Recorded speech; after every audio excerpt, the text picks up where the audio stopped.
అప్పటిదాకా మీరు పట్టించుకున్నట్టు ఉంటారు సినిమాలో మొత్తము. ఇంత ఎమోషన్ కొడుకు మీద ఉందని ఆ ఒక్క సీన్ తో తెలిపోతుంది. The future sorry the characterization is that I mean ఆ కైండ్ ఆఫ్ థింగ్ అనమాట. నేను అంటే ఇలా కాదండి, చాలా మంది పేరెంట్స్ అని చెప్పాను కానీ ఫాదర్స్ ఇలా ఉంటారు. అంటే ఇట్స్ లైక్ దట్ ఏమి అంటే లైక్ కొడుకుని జాగ్రత్తగా ఉంచాలి, ఏమైనా ఇటు అటు కొద్దిగా డీవియేట్ అవుతున్నాడు అని అంటే ప్రాపర్ వేలో పెట్టాలి.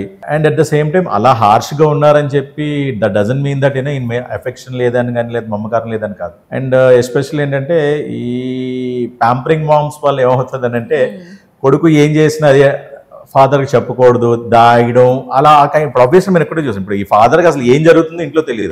అసలు ఒక అమ్మాయి ఇన్ని రోజుల నుంచి వస్తుంది, ఒక అమ్మాయి ఇంటికి వచ్చి వెళ్తుంది, ఫాదర్కి తెలియదు. సడన్ గా అక్కడ కోర్టులో అడిగేటప్పుడు సర్ప్రైజ్, ఇదేంటి ఆవిడేమో అవునని వచ్చిందని ఈయనేమో రాలేదని తెలియదు అని చెప్పి అలా ఆపోజిట్ కాంట్రాస్టింగ్ ఆన్సర్స్ చెప్పారు. ఇలాంటి సిచ్యువేషన్స్ వస్తాయి. సో ఆ క్యారెక్టరైజేషన్ అటువంటిది.